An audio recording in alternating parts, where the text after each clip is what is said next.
বন্ধু, নিরাপত্তার ফেরেশতা আপনারা জানেন, দেখবেন আমাদের নিরাপত্তার জন্য আল্লাহ ফেরেশতা নিয়োজিত রাখে।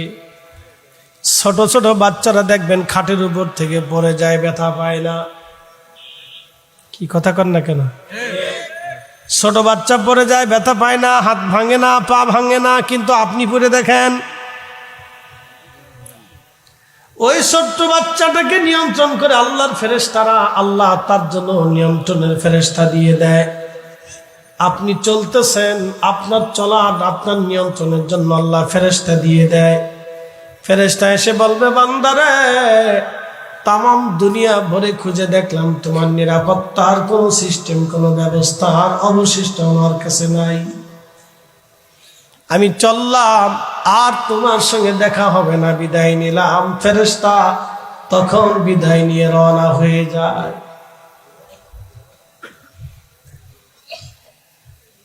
জিন্দেগি শেষ, মালাকুল মউত আসবে, সুরত হবে বিকট। এত কঠিন কঠিন সুরত হবে তার, গগন বিদারী, পৃথিবী থেকে আসমান পর্যন্ত বিরাট আকৃতি দেখে রুহু পোড়া দেহের মধ্যে দৌড় মারবে, এখান থেকে এখানে, এখান থেকে সেখানে। সারা শরীরের মধ্যে রুহুটা তখন দৌড়াদৌড়ি করতে থাকে, ছোটাছুটি করতে থাকে, পালাইতে চেষ্টা করে। তখন আজরাইল ডাক দেবে, হে খবিস রুহু, বের হয়ে আয়, আজকে তোর নিস্তার নাই, ধরে নিয়ে যাব রবের কাছে। ইন্না লিল্লাহি ওয়া ইন্না ইলাইহি রাজিউন। চোরেরে পুলিশে ধরলে যেমন চোর পালানোর চেষ্টা করে, খুনিরে পুলিশে ধরলে যেমন পালানোর চেষ্টা করে, অপরাধী ছেলেরে বাবাই ধরলে দেখবেন ও বাড়ি আসতে চায় না, পালানোর চেষ্টা করে। বলে, তোরে ধইরা তোর বাপের কাছে নিয়ে যাব। মা ধরে নিয়ে আসে, মার কাছে ছুটাছুটি কান্নাকাটি করে, বাবার কাছে গেলে বাবা মারবে, ছুটাছুটি করে, কান্নাকাটি করে। প্রিয় নবীজি ডেকে বলে, সাহাবীরা রে, এই ওই রুহুটা পুরা দেহের মধ্যে দৌড়ায়, ওই রুহু পুরা দেহের মধ্যে দৌড়াইতে থাকে, ছুটাছুটি, লাফালাফি, ছুটাছুটি করতে থাকে। পায়ের পাতা থেকে মাথার তালু পর্যন্ত দৌড়াইতে থাকে রুহু। তখন মৃত্যুর যন্ত্রণা তার বেড়ে যায়। নবীজি বললেন, তার যন্ত্রণাতে এত কঠিন হবে, একটা উট যদি জিন্দা হালতে মৃত্যু না করাইয়া, জবাই না করাইয়া, একটা উট যদি জিন্দা হালতে চামড়া ছিলানো হয়, চামড়া ছিলানোর কারণে ওই উটের যত যন্ত্রণা হবে, আবার উটের চামড়া হবে, আবার ছিলানো হবে, আবার যন্ত্রণা হবে, আবার চামড়া হবে, আবার ছিলানো হবে। এইভাবে একবার না, দুইবার না, 100 বার একটা উটের চামড়া ছিলাইলে যেইভাবে কষ্ট হয়, নাফরমানদের মৃত্যুটা তার চাইতে ভয়াবহ কষ্ট হবে। কুল ইন্নাল মাউতা আল্লাযী তাফিরুনা মিনহু ফাইন্নাহু মুলাকীকুম। হুজুর, আপনি বলে দেন, মৃত্যু থেকে তারা যতই পালাক, মৃত্যু থেকে তারা পালাক, মরণ থেকে পালাতে পারবে না তারা। এই মরণ তার সাথে মোলাকাত করবে। সুম্মা তুরাদ্দুনা ইলা আলিমিল গায়বি ওয়াশ শাহাদাত। এমন একজন মালিকের কাছে সে ফিরে চলে যাবে, যে মালিক তার গোপনে গোপনে সব জানে। ফায়ুনাব্বিউকুম বিমা কুনতুম তা'মালুন। তুমি জীবনে যা করেছো, আমার মালিক তাহা তোমাকে, আমাকে, আপনাকে, আমাকে সব আমার আল্লাহ সচক্ষু দিয়া রেকর্ড করাইয়া আল্লাহ টেলিভিশনের মতো দেখায় দিবে, তুমি এটা করছো, এটা করছো, এটা করছো।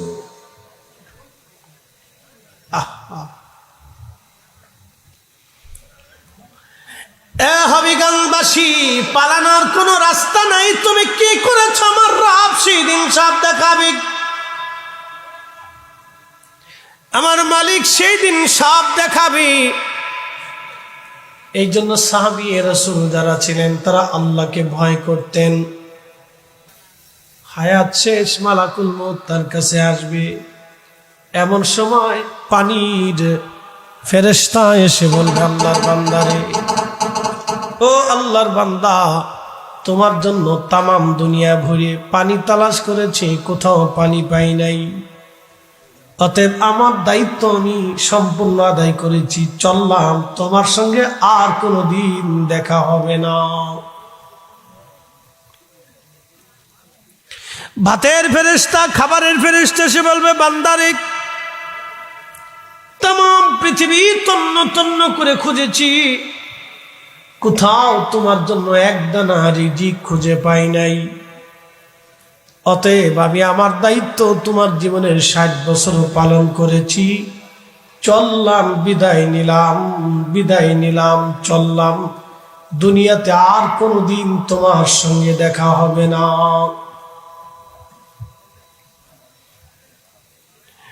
নিঃশ্বাসের ফেরেশতা বলবে, আল্লাহর বান্দারে, তামাম পৃথিবী ঘুরে তোমার জন্য অক্সিজেন তালাশ করেছি, কিন্তু তামাম দুনিয়াতে কোথাও তোমার জন্য অক্সিজেন খুঁজে পাই নাই রে বান্দা, চললাম, দুনিয়াতে আর দেখা হবে না। হাজিরিন, খুবই মনোযোগ দিয়ে শুনিয়া যাবেন বাবাজি। এই জন্য বলতেছি, নিজের সারা নিজে সেরে কবরে যেতে হবে, অন্যের আশায় বসে থাকলে হবে না রে বাবা। বড় কঠিন কবর, বড় কঠিন জায়গা, কেউ আপন হবে না, বন্ধু বান্ধব সবাই বিদায় জানায় চলে আসবে, কেউ সঙ্গে যাবে না, কেউ সঙ্গে যাবে না। এটা আপনাকে নিয়ে, আপনার মতো আপনাকে করে নিয়ে দিতে হবে। হবিগঞ্জের মুসলমান তারা কত বড় ইমানদার ছিলেন, এই জন্য আল্লাহ বললেন, তোমরা আল্লাহকে ভয় করো, ভয় করার মতো ভয় করো। সাধারণভাবে ভয় করলে হবে না, ভয় করার মতো তোমরা আল্লাহকে ভয় করো। নবীজি মেরাজে যাচ্ছিলেন, যাওয়ার সময় নবী লক্ষ্য করলেন, মিশরের একটা জায়গা থেকে, কবরের ভিতর থেকে আল্লাহ জান্নাতের ঘিরান আসতেছে। একবার জোরে বলা যাবে, আল্লাহু আকবার। কবর থেকে জান্নাতের ঘিরান আসে, কবর থেকে জান্নাতের ঘিরান আসে।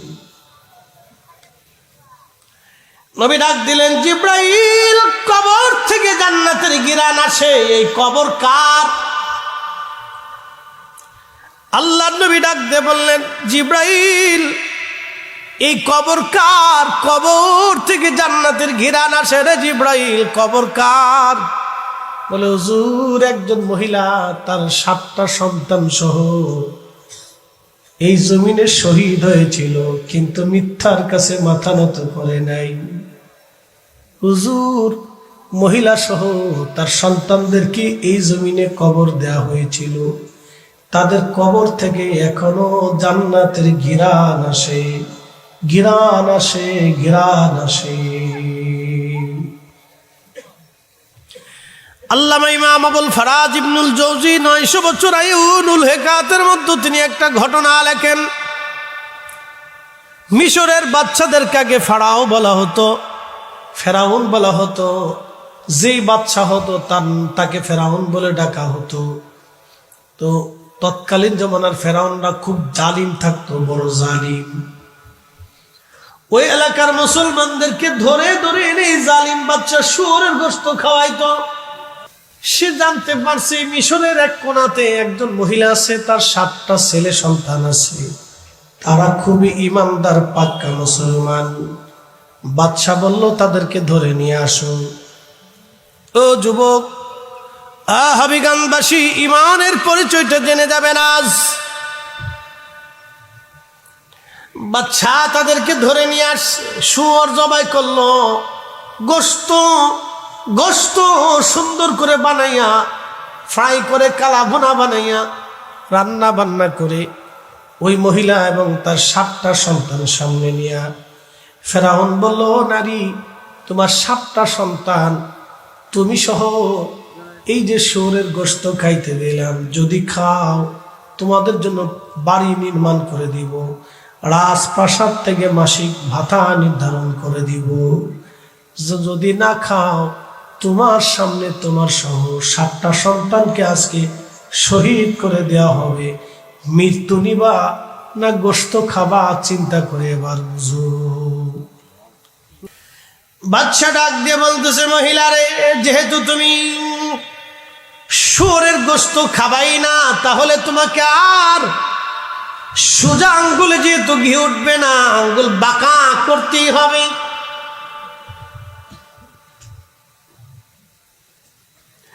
বাদশা বললেন, মহিলাকে এক সাইড করো, তার 7টা সন্তানকে এক সাইড করো, বড় ছেলেটাকে ডাকো, সে কি খাবে কিনা।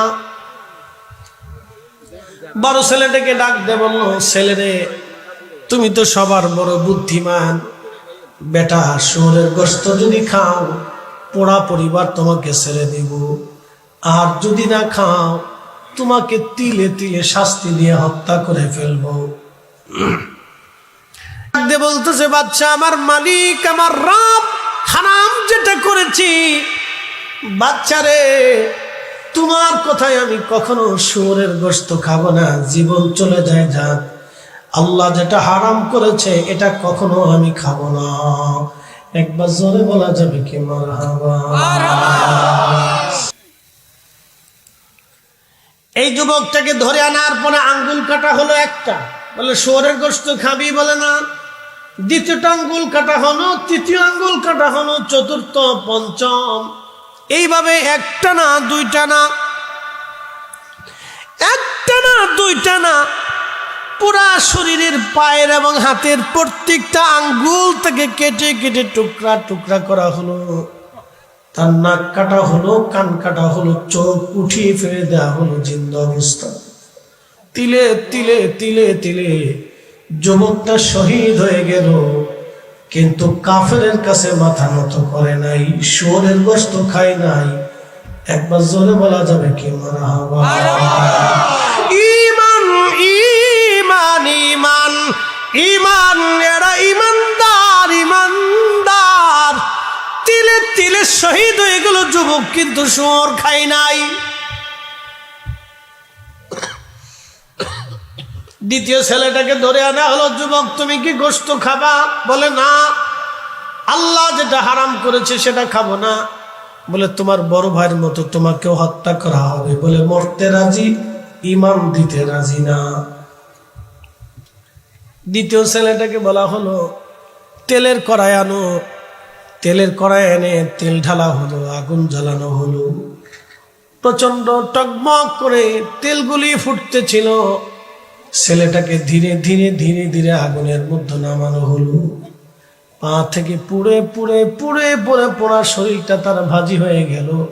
ছটফট করে চিৎকার করতে লাগলো, কিন্তু কাফেরের কাছে মাথা নত করে নাই, ফেরাউনের কাছে মাথা নত করে নাই।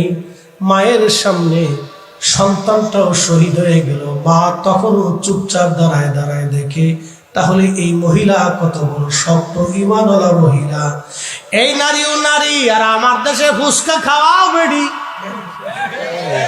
কথা কন না কা, ফুচকা খাওয়া বেডি, চটপটি খাওয়া বেডি। সুযোগ পাইলে ফুচকার দোকানে দৌড় মারে।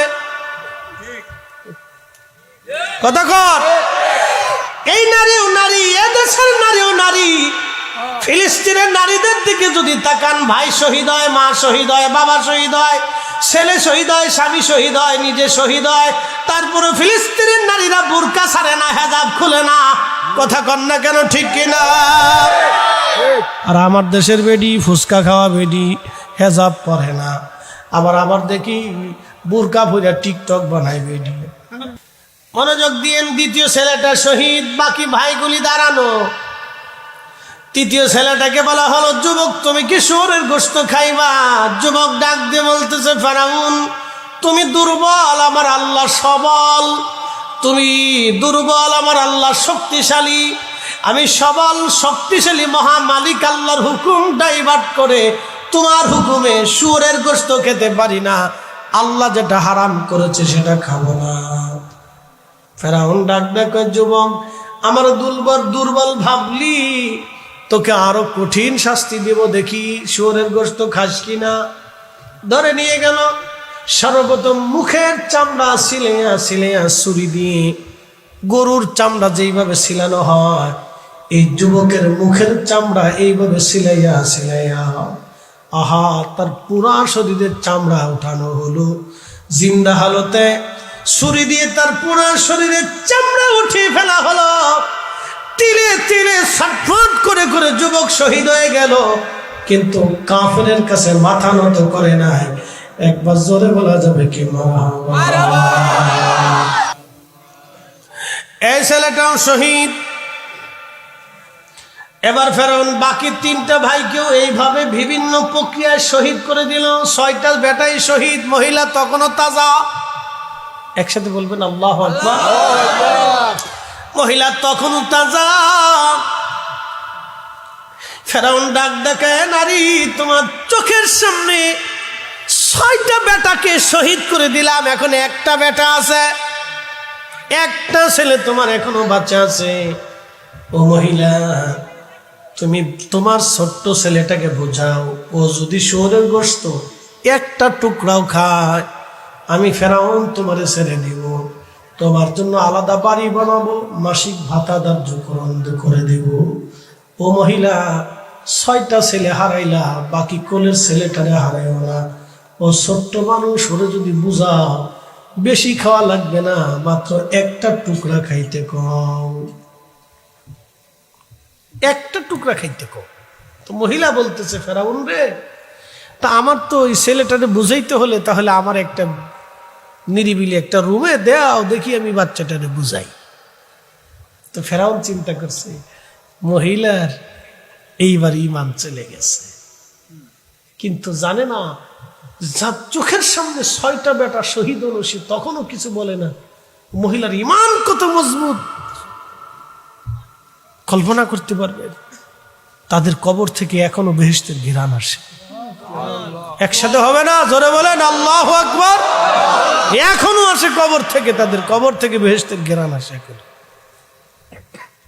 আপনি জানেন এটা কত বড় ঈমান, কত বড় ত্যাগ ছিল তাদের। মহিলা এবং তার বাচ্চা নিয়ে চলে গেল অন্দরমহলে।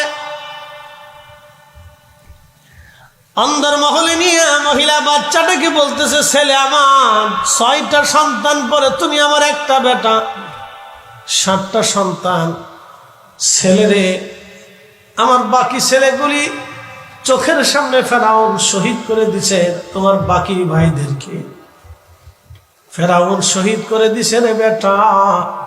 তোমার ভাইরা 6টা ভাই এত সময় আল্লাহর জান্নাতে পাখি হয়ে তারা জান্নাতে উড়ে বেড়াইতেছে। ছেলেরা আমার তারা সবাই জান্নাতে চলে গেছে। একসাথে বলবেন আল্লাহু আকবার। আল্লাহর পথে যারা শহীদ হয়, আল্লাহর কোরআন বলতেছে, ওয়ালা তাকুলু লিমান ইউকতালু ফি সাবিলিল্লাহি আমওয়াত। আল্লাহর পথে যারা জীবন দেয় তাদেরকে মরা মনে করিও না, বাল আহইয়াউ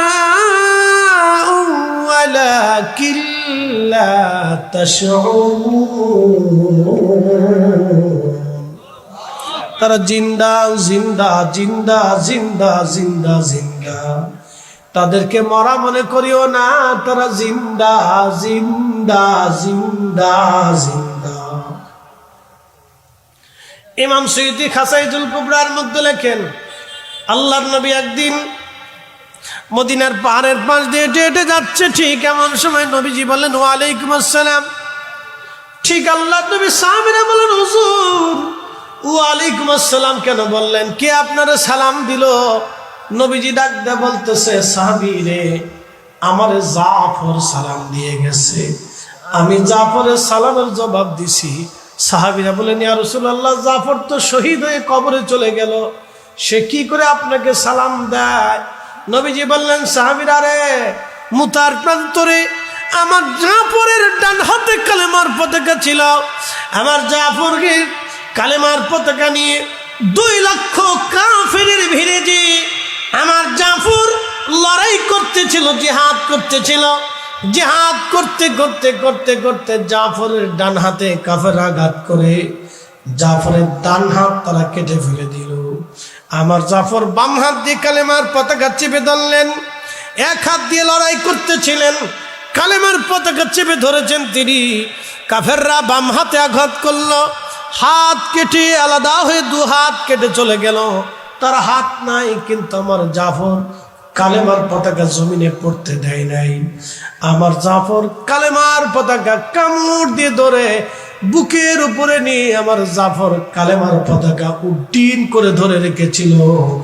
আমার জাফর শহীদ হয়েছিল, কিন্তু পতাকা জমিনে পড়তে দেয় নাই। আল্লাহর কাছে এই দৃশ্যটা এতই ভালো লেগেছে, সাহাবীরা রে, আমার জাফরের উপরে আল্লাহ এত খুশি, এত খুশি।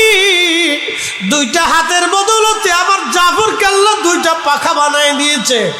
8টা জান্নাত, তামাম ভূমণ্ডল নবমণ্ডলের যেখানে খুশি আমার জাফর উড়ে উড়ে উড়ে উড়ে সেখান দিয়ে ঘুরে ঘুরে বেড়ায়। একবার জোরে বলা যাবে কি আল্লাহু আকবার।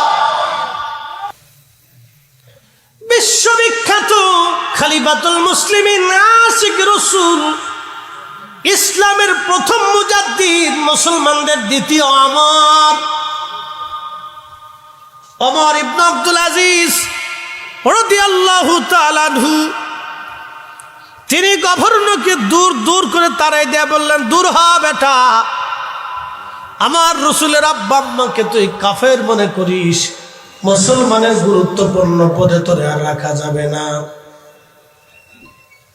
আহা, তিনি এত বড় আমানতদার বাদশা ছিলেন। ওনার স্ত্রীর নাম হলো ফাতেমা। একটা ছোট্ট সন্তান দুনিয়াতে আসছে, সন্তানটাকে কোলে করে নিয়ে ফাতেমাকে নিয়ে উনি হেঁটে হেঁটে বাইতুল মাল দেখার জন্য গেলেন। দেখেন তারা আল্লাহকে কেমনে ভয় করতেন। তারাও আল্লাহরে ভয় করছে, আমরাও আল্লাহকে ভয় করতে হবে।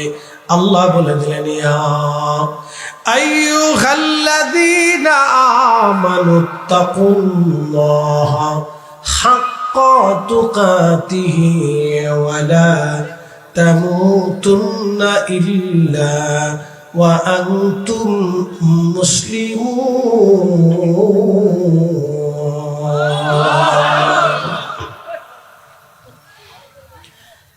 ইমানদার, ইমানদার, আল্লাহকে ভয় করো, ভয় করার মতো তুমি ভয় করো। ইমানদার, আল্লাহকে ভয় করো, ভয় করার মতো তুমি ভয় করো।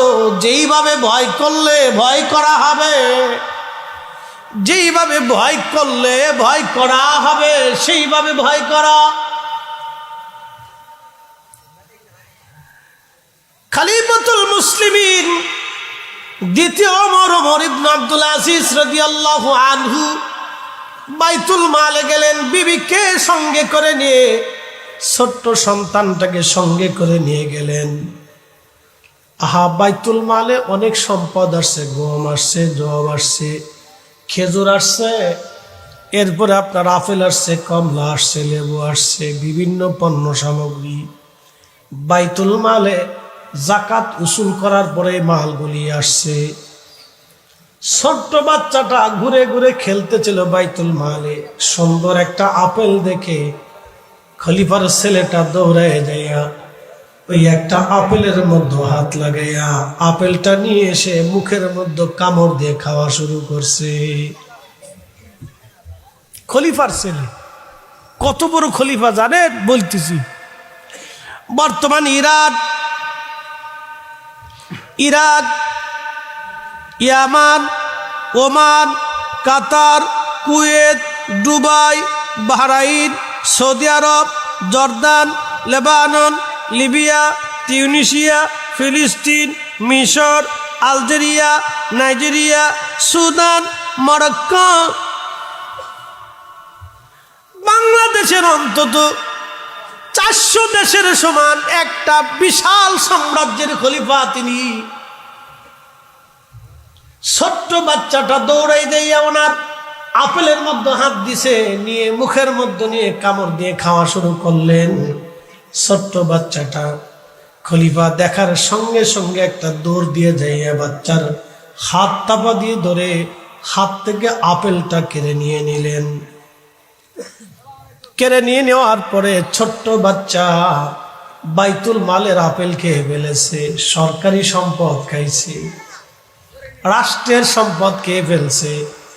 সাথে সাথে ছেলের হাত চেপে ধরলেন, আপেলটা কেড়ে নিয়ে নিলেন হযরত খলিফাতুল মুসলিমিন ওমর ইবনে আব্দুল আজিজ। মুসলিম কারে কয়? এরা মুসলমান, মুসলমান, এরা মুসলমান, এরা মুসলমান, এরা মুসলমান, এরা মুসলমান। আর আমার দেশের অবস্থা কি? আইতে নেতা, পাইতে নেতা, যাইতে নেতা, খাইতে নেতা, ফুলাফান উলাফান গুলাফান। উচিত কথা বললে মহাই বাজার হয়ে যাবে। কত বড় বিরাট সাম্রাজ্যের মালিক, কত বড় বিরাট সাম্রাজ্যের খলিফা বাচ্চার হাত চেপে ধরছে, আপেল কেড়ে নিয়ে নিয়ে মুখের মধ্যে চাপ দিয়ে ধরে বাচ্চার ভিতর থেকে আঙ্গুল ঢুকা বাকি আপেল গুলি কেড়ে নিয়ে আসলেন মুখের ভিতর থেকে। জোরে জোরে জোরে জোরে বলেন, না না আরো জোরে বলেন। এটা মুসলিম, এটা মুসলমান ছিল। মুখের ভিতর থেকে সমস্ত আপেল গুলি কেড়ে নিয়ে চলে আসছে। ছেলেটা চিৎকার মেরে কেঁদে উঠলো। ছোট্ট বাচ্চা অত বুঝে নাই বাবা কি করে, কেঁদে উঠছে। স্ত্রী ফাতেমা দৌড়ায় যায় বাচ্চারে কোলে নিয়ে বললেন, স্বামী আমার, এতটুকুন বাচ্চা অত বুঝে নাই, ও আর নিজের আপেল না বাইতুল মালের আপেল, বাচ্চাটা তো চিনে না। স্বামী আমার, ওরে কষ্ট না দিলেও তো পারতেন, একটা আপেল কামড় দিয়ে খাইলে এমন কি ক্ষতি আপনার হবে? বাইতুল মালের এমন কি সম্পদ তার নষ্ট হয়ে যাবে বলেন? ওমর ইবনে আব্দুল আজিজ ডাকতে কয়, বিবি রে, এই আপেল তো আমার না, এটা বাইতুল মালের জনগণের সম্পদ। আমি জনগণের পাহারাদার, আমি রাষ্ট্রের মালিক। এই সম্পদ হচ্ছে এই রাষ্ট্রের জনগণের সম্পদ। বিবি রে, এই একটু আপেলের কারণে কিয়ামতের ময়দানে আল্লাহর আদালতে আসামি হয়ে আমাদের দাঁড়ায় থাকতে হবে। আল্লাহর আদালতে একটু আপেলের জন্য আমাকে আসামি হয়ে দাঁড়িয়ে থাকতে হবে। বিবি, আজকে আমার ছেলেটা কষ্ট পাক, আমি জানি ছেলেটা কাঁদতেছে, আমার কলিজায় ব্যথা লাগে। বিবিরে, কিন্তু কিয়ামতের ময়দানে আল্লাহর আদালতে দাঁড়ায় থাকতে হবে। ওই দিনের চাইতে আজকের দিন সহজ, কিন্তু কিয়ামতের ময়দানটা বড় কঠিন হবে রে বিবি। এই জন্য আমার সন্তানের হাত থেকে আপেল কেড়ে নিয়া, মুখ থেকে আপেল বের করাইয়া আমি জনগণের সম্পদ আমানত রক্ষা করলাম। একবার জোরে বলা যাবে আল্লাহু তেলের গাড়ি তেলে চলি, হাওয়ার গাড়ি হাওয়ায় উড়ে, বিনা তেলে চালায় গাড়ি নবী সুলাইমান। আমরা সেই মুসলমান, আমরা সেই মুসলমান।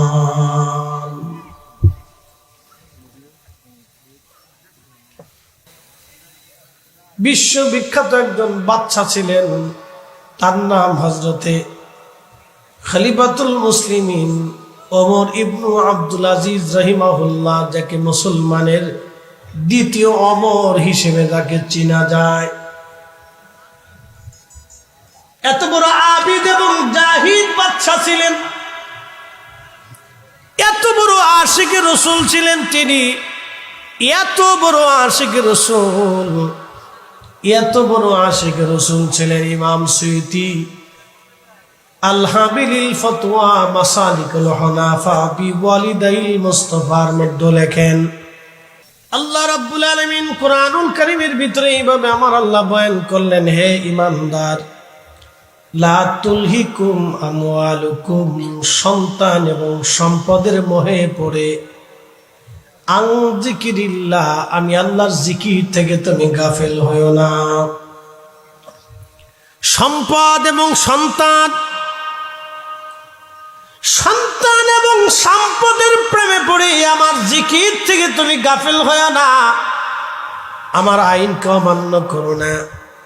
বিশ্ববিখ্যাত খলিফাতুল মুসলিমিন হযরত ওমর ইবনে আব্দুল আজিজ, ইমাম সুয়ুতি মাসালিকুল হুনাফা বিওয়ালিদাইল মুস্তাফা, এই রিসালার মধ্যে তিনি একটা ঘটনা লিখতেছেন। উনি এত বড় আশিক রাসূল, উনার মুসলিম খেলাফতের একজন গভর্নর খ্রিস্টানদের একটা লোককে মুসলমানের গোয়েন্দা ডিভিশনের এক গুরুত্বপূর্ণ দায়িত্বে দিয়ে রাখছে।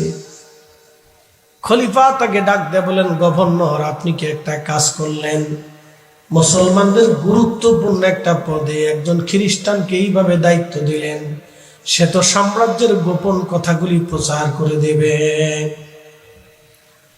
ওই গভর্নর ডাক দিয়ে বলেন, খলিফা, তাতে কি হয়েছে, সে খ্রিস্টান, তাতে অসুবিধা কি? খলিফা বললেন, না, এটা তো গুরুত্বপূর্ণ একটা পদ। তখন ওই গভর্নর বলতেছে, খলিফাতুল মুসলিমিন, আপনি কি জানেন না আমার রাসূলের আব্বা আম্মাও তো কাফের ছিল? জোরে বলেন নাউজুবিল্লাহ।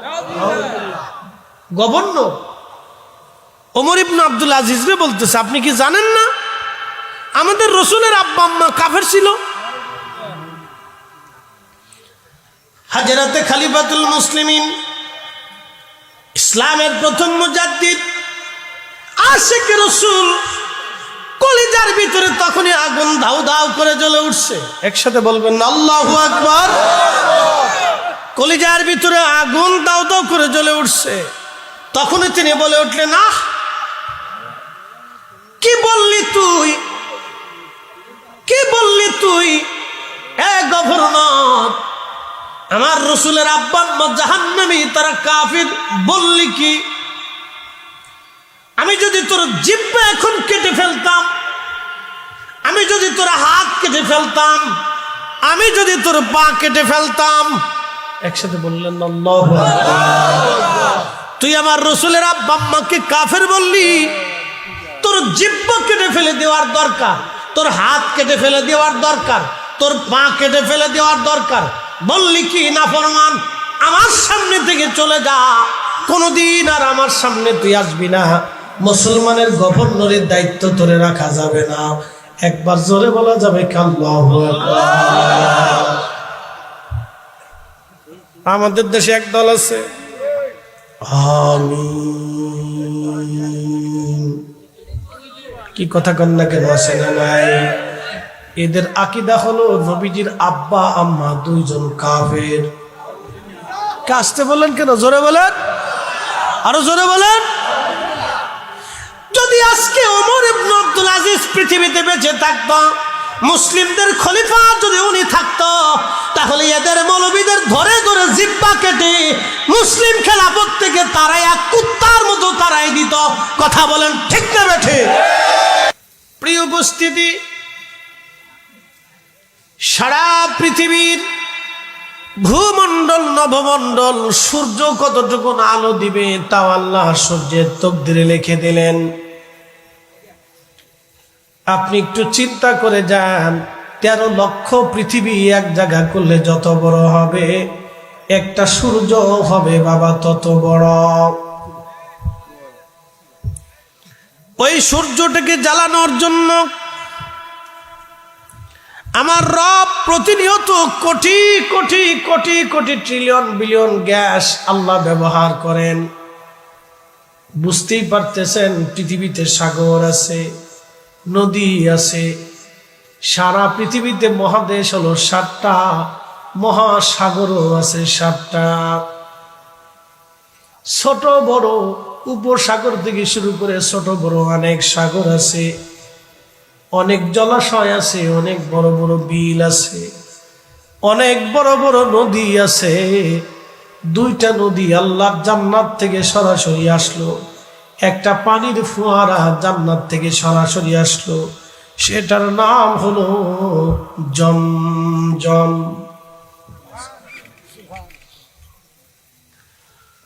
পৃথিবীতে সমস্ত পানি যদি শুকায় যায়, জমজমের পানি কোনোদিন শুকাবে না। নীল নদ শুকাবে না, ফোরাত শুকাবে না।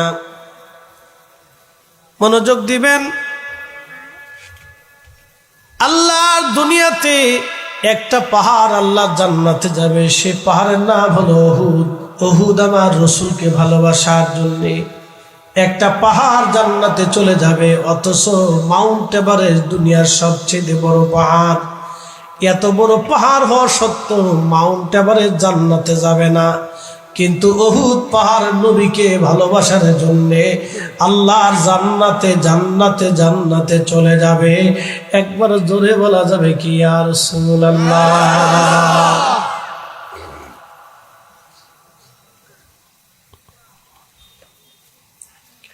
ভাত কাটিয়ার মুসলমান, যত দূর মাইকের আওয়াজ যায়, আমার মা বোনেরা যারা কথা শুনতেছেন, ও মায়েরা ঘরের মধ্যে বসে, মহিলাদেরকে আলাদা প্যান্ডেল আছে? ভিতরে আছে না? আচ্ছা ঠিক আছে। মা বোনেরা যারা বসে বসে কথাগুলি শুনতেছেন, মনোযোগ দিয়ে শুনে যান। একজন মায়ের কয়টা বাচ্চা হবে আল্লাহ তাও লিখে রেখেছে। কবে মেয়েটার বিয়ে হবে আল্লাহ তাও লেখছে। আমাদের মেয়েদের বিয়ে না হলে অনেক সময় বাবা ফেসার উঠে যায়। কি কথা কর না কে? বাবার কি উঠে যায়? ফেসার উঠে যায়। কিন্তু চিন্তার তো কারণ নাই, ওটা তো আল্লাহ লিখে রাখছে। ওটাও আল্লাহ রেখে রাখছে, কখন তার বিয়ে হবে, কখন তার মরণ হবে, কয়টা বাচ্চা আল্লাহ তারে দিবে, কোন দিন কখন সে মা হবে, আল্লাহ সেটাও লিখে রাখলেন। এই জন্য তকদির বিশ্বাসী যারা, তারা হাই হুতাশ করে না, হাই হুতাশ করে না। তকদির বিশ্বাসী যারা, তারা হাই হুতাশ করে না, তারা পেরেশান হয় না, চিন্তা হয় না। এই জন্য শাহজালাল আমিনী মুজাদ্দিদের মামা সৈয়দ কবির আহমদ রহমাতুল্লাহ আলাইহি মাটি দিয়ে বলেছিলেন, বেটারে এই মাটির সাথে দুনিয়ার যেই মাটির মিল হবে, তুমি ওইখানে আল্লাহর কালেমার দিন তুমি প্রতিষ্ঠিত করবি। আল্লাহর ওলি সুদূর ইয়ামান থেকে সৌদি আরব হয়ে হাজার হাজার মাইল পথ অতিক্রম করে তিনি হেঁটে হেঁটে বাংলার সিলেটের জমিনে ওই মাটির সাথে মাটির মিল পাইয়া এই জমিনে আল্লাহর দিন, আল্লাহর হুকুমত কায়েম করে দিলেন। একবার জোরে বলা যাবে কি আল্লাহু আকবার।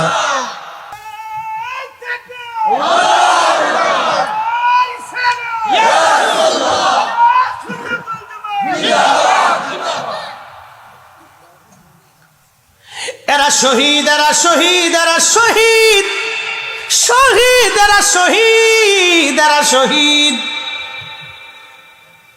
এ সুন্নি মুসলমান, শাহাদাতের তামান্না নিয়ে বেঁচে থাকতে হয়, শাহাদাতের তামান্না নিতে হয়, শাহাদাতের তামান্না, শাহাদাতের তামান্না। শাহাদাত মানেই হচ্ছে শহীদ হওয়ার সঙ্গে সঙ্গে আর দেরি হবে না, সাথে সাথে আমার আল্লাহ আপনাকে 8টা জান্নাত দিয়ে দিবে।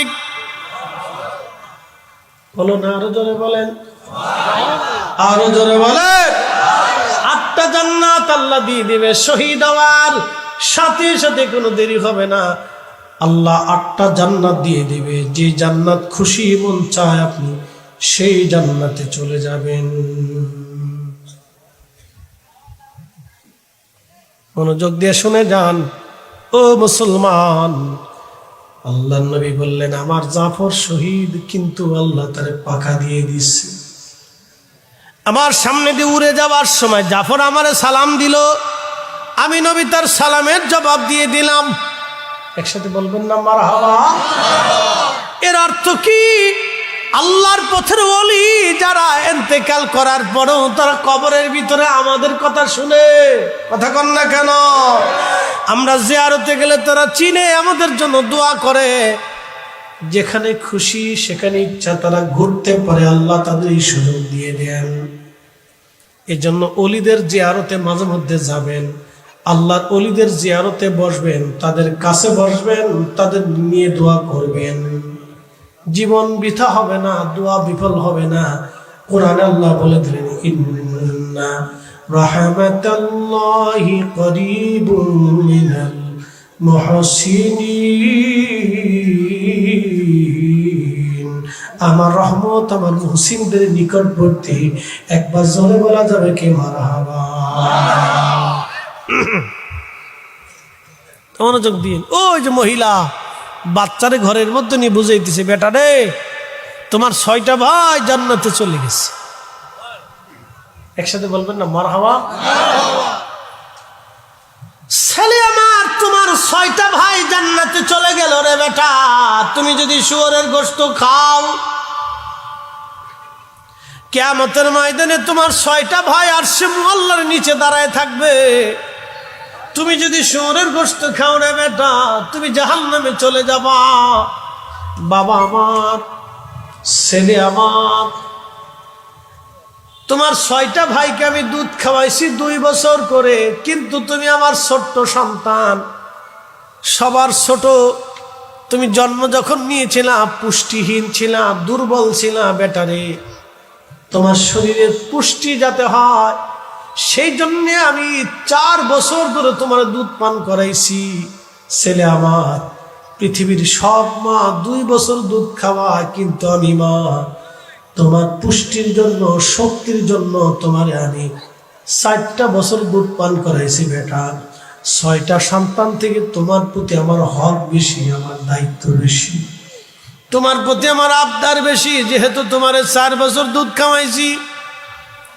ছেলেরে, মা হয়ে বলতেছি, বাকি 6 ভাইয়ের মতো শহীদ হবা, কাফেরের কাছে মাথা নত করবা না। একবার হাত উঁচা করে বলেন তো আল্লাহু আকবার। এরা মা, এরা মা, এরা মা, এরা মা। প্রত্যেকটা মুসলিম ঘরে ঘরে এরকম যদি মার জন্ম হয়, বাংলার জমিনে তামাম পৃথিবীতে আর কোনো অশান্তি থাকবে না, আল্লাহর দ্বীন প্রতিষ্ঠিত হয়ে যেত। কথা বলেন ঠিক না বেঠে?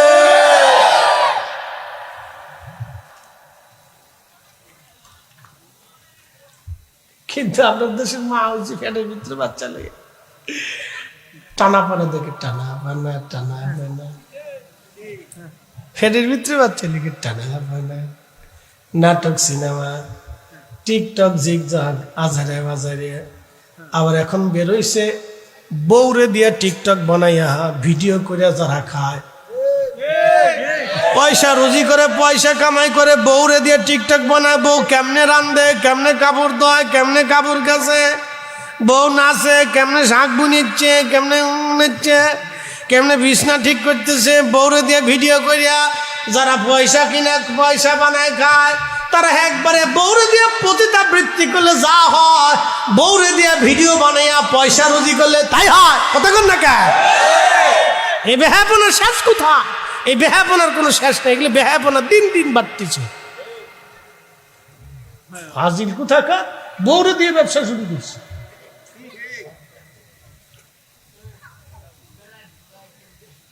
কথা ক্লিয়ার না ভেজাল আছে? জোরে বলেন, জোরে জোরে। বউ দিয়ে পতিতাবৃত্তি করে পয়সা নিলে যা হয়, বউ দিয়ে ভিডিও বানাইয়া পয়সা রুজি করলে তাই হয়। এ কোনো তফাৎ নাই, কোনো পার্থক্য নেই। যত দিন যাইতেছে তত আমাদের দেশে মানে এটা বলার কোনো ভাষা নাই, তত দিন খালি শুধু মানুষ ল্যাংটার দিকে যেতেছে। তো অবস্থা তো বড় কঠিন। পৃথিবীতে আমরা থাকবোই বা কতদিন? আজকে আসি, কালকে পৃথিবীতে নাও থাকতে পারে। মানুষ মারা যাবে 24 ঘন্টা টাইম। ভাই কত ঘন্টা? 24 ঘন্টা টাইম। পায়খানার রাস্তা দিয়ে একটা পোকা আসে, 24 ঘন্টা কিন্তু মানুষের শরীরে পচন ধরে না, পচে না, এটা গলে না, এটা 24 ঘন্টাও গলে না। পায়খানার রাস্তা থেকে পেটের ভিতর থেকে একটা পোকা আসে, এই পোকাটা দেখা যায় না, সারা শরীরে ছড়ায় যায়, তখন এই শরীর থেকে গন্ধ বেরোতে থাকে, পচা গন্ধ, পচা। তো ছেলে বলবে তাড়াতাড়ি কবরে দিয়ে দেন, মেয়ে বলবে তাড়াতাড়ি দিয়ে দেন, এটা বিসর্জন করে। কি করেন? বিসর্জন দেন, ওটা কবরে দিয়ে দেন। স্ত্রী বলবে তাড়াতাড়ি কবর দিয়ে দেন, বিসর্জন দিয়ে দিচ্ছি, চলে গেছে, শেষ, দিয়ে দেন। সব খালি বিসর্জনের ধান্দা, দিয়ে দিবে। কেউ আপনাকে রাখবে না, রাখার সুযোগও নাই। মাটির নিচে দিতে পারলেই বাঁচে। কত সময় পর্যন্ত গ্রামের মানুষও তাড়াতাড়ি বলবে, আত্মীয় স্বজন বলবে ওদের কাজ আছে, লোকজনের কত কিছু ঝাঁঝামেলা আছে, দূর থেকে লোকজন আসে, তাড়াতাড়ি বিসর্জন দেও, কবরে দিয়ে দেও, এটা মাটি দেও, ওইটা শেষ।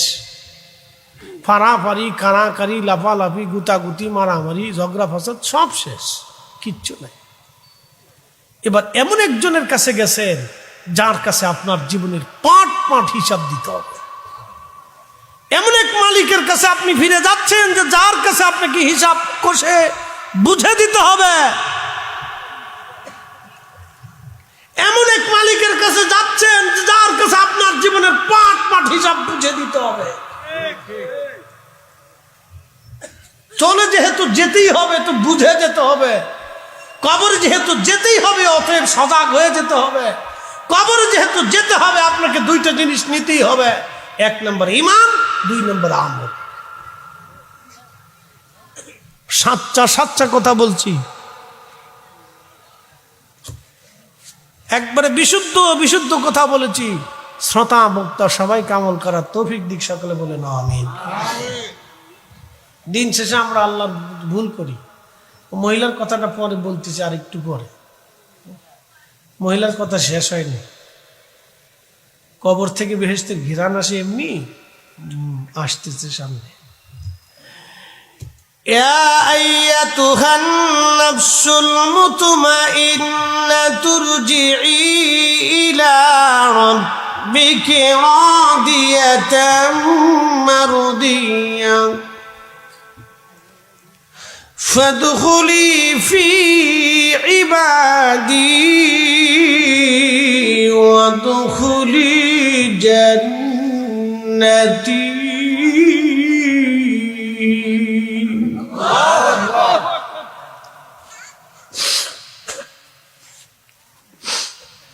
আল্লাহ ডাক দিবে, হে নফসে মুতমাইন্না, প্রশান্ত আত্মা, দুনিয়াতে আমি আল্লাহর হুকুম মেনে আসছো, চলে আসো, আমি আল্লাহর কাছে চলে আসো।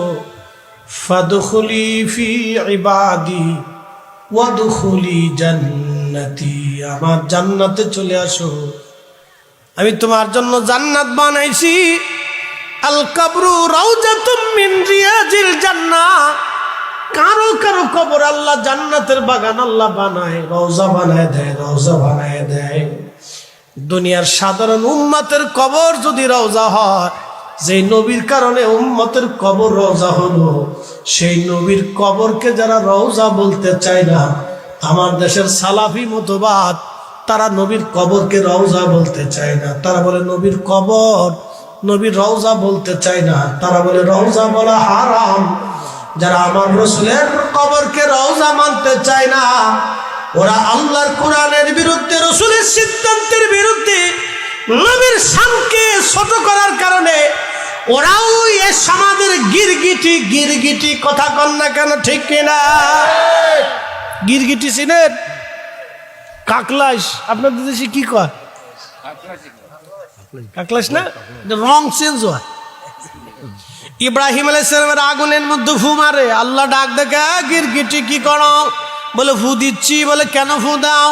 ইব্রাহিমের আগুন যাতে বেশি করে জ্বলে, এই জন্য ফু দিতেছি। বলে তোর ফুয়ে কি আগুন জ্বলবে? জানি তা তো আগুন জ্বলবে না, কিন্তু ফু তো দিতেছি। ও কি ইব্রাহিমের পক্ষে না বিরুদ্ধে? কথা কন না কেন? ওর ফু থেকে আগুন জ্বলবে। কিন্তু ও ফুতো মারছে ইব্রাহিমের ইজ্জতের বিরুদ্ধে দাঁড়ানোর কারণে। নবীজি ডাক দিয়ে কয়, ও আমার উম্মত, যতদিন বাইচে থাকবা গিরগিটিরে যেখানে দেখবা সেখানেই বাটাম চালান।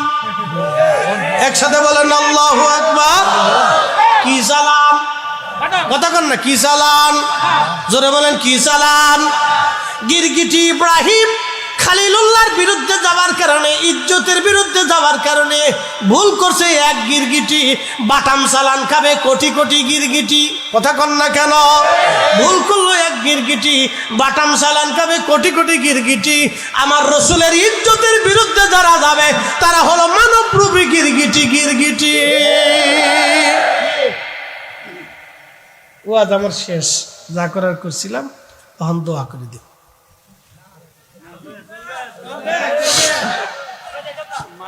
না আপনারা যাইতে দিতেন, আমার তো যাওয়া লাগবে। বাঙ্গেলাম হেলাম কি বিসর্জন দিয়ে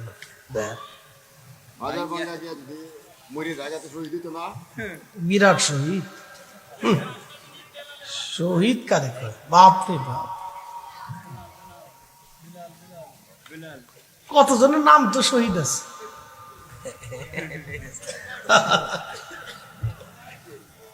বুঝছে না, বুঝছে না, বুঝে নাই, নতুন কি আর কমু। আর কইছি আর এত মহিলাদের বিরুদ্ধে আজকাল এসে রান্না বান্না হইতো না, বিপদ আছে। বুঝে বুঝে কোয়া লাগবে, বাইলি বাইলি রেখে কোয়া লাগবে, নাইলে আর রান্না বান্না কপাল হইতো না। ভালো ভালো খাও নিদি কপাল হইতো না। আমার বাড়িতে কই দিছে, সাবধানে সাবধানে কইও। হ্যাঁ, 12 নম্বর সিগন্যাল দিছে, সাবধানে সাবধানে কইও। তুমি মাঝে মধ্যে দিয়ে বেডিগের বিরুদ্ধে ওয়াজ করো। ওকে কেমনে বুঝলা? আমি তো শুনি। আমি যাক বালা, তাহলে তুমি আমার ভক্ত। বেডিগের বিরুদ্ধে একটু সাবধানে সাবধানে কইও। এই জন্য সিগন্যাল দিয়ে রাখছে, বুঝছেন না? সরাসরি অ্যাকশন মারা যাবে না, বিপদ আছে। প্রিয় উপস্থিতি, খুব মনোযোগ দিন। আমার সময় স্বল্পতা তো, এই জন্য আমরা তো আসলে কথার কাছে, ওয়াদার কাছে দায়বদ্ধ না। তো এই জন্য আপনারা যেমন মায়া করেন, তো আবার যারা দাওয়াত করছে তারাও এরকম মায়া করে। এই জন্য সবাইকে ম্যাচিং করতে হয়। তো সময়ের স্বল্পতা, মহিলার কথাটা বলবো, মুক্তাসার 2টা কথা। আমরা পৃথিবী থেকে চলে যাব কার কাছে? আল্লাহর কাছে। আমাদেরকে রিজিক যিনি দেন তিনি কে? আল্লাহ। আমরা কি কোনো কিছু নিয়ে যাওয়ার কোনো সুযোগ আছে? নাই, আমরা এগুলি রেখেই যাব। কিন্তু আমাদের একটা কাজ করতে, এই যে আল্লাহ আমাদেরকে সম্পদ দিলেন, রিজিক দিলেন, অর্থ দিলেন, বিত্ত দিলেন, এর ভিতরে ছোট্ট একটু কাজ আল্লাহ আমাদেরকে দিচ্ছে। কি কাজ? কোরআন আল্লাহ বলছেন, ওয়া আনফিকু মিম্মা রাযাকনাকুম মিন ক্বাবলি আইয়াতিয়া আহাদাকুমুল মাউত। মৃত্যু আসার আগে তুমি এইগুলির কিছু অংশ, সব দিও না, আল্লাহ সব চাইছে না। আল্লাহ বলছেন কিছু অংশ তুমি আল্লাহর পথে ব্যয় করো। যদি না করো তা কি হবে, তাও আল্লাহ বলে দিলেন, ফায়াকুল রব্বি লাউলা আখারতানি ইলা আজালিন করিব। যদি না করো তো কিয়ামতের ময়দানে আফসোস করবা, গোশত কামড়ায় কামড়ায় টেনে ছিঁড়ে ফেলবা, আর বলি ইয়া রাব্বি আমাদেরকে আবার পৃথিবীতে পাঠান। ফাআসাদ্দাকা, বেশি বেশি আমাদের রিজিক থেকে তোমার পথে ব্যয় করব। ওয়া আকুন মিনাস সালিহিন, আর নেককারদের অন্তর্ভুক্ত হয়ে যাব। আল্লাহ ডাক দিবে, ওয়ালা ইউআখিরাল্লাহু নাফসান ইযা জাআ আজালুহা।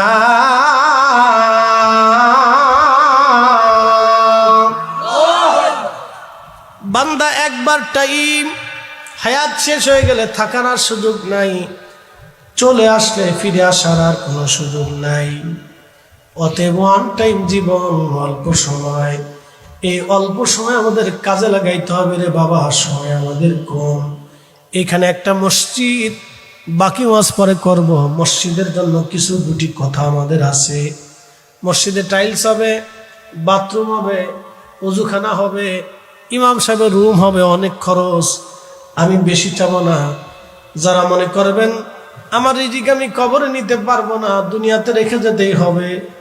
এমন একজন আল্লাহর বান্দা বলবেন, হুজুর আমি মসজিদের জন্য 10,000 টাকা দিব, 5,000 টাকা আমি দিব, বেশি আমি চাই নাই।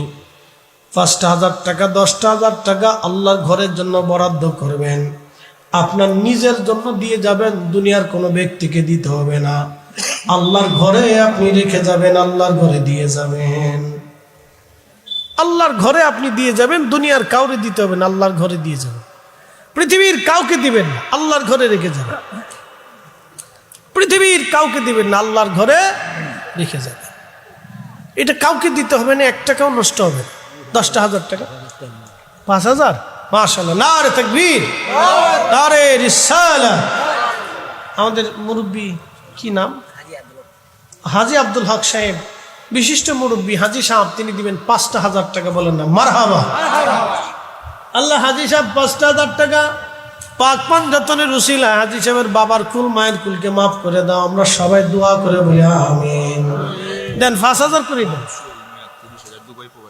নারে তাকবীর, নারে রিসালাত। সোহেল ভাই কোন মারহাবা, মারহাবা। সোহেল ভাই দিবে 30,000, বলেন না মারহাবা। সোহেল ভাই দুবাই প্রবাসী 30,000। হ্যাঁ, কমিটির সাংগঠনিক সম্পাদক সোহেল ভাই দুবাই প্রবাসী 30,000। সোহেল ভাই আব্বা আম্মা আছে? আল্লাহ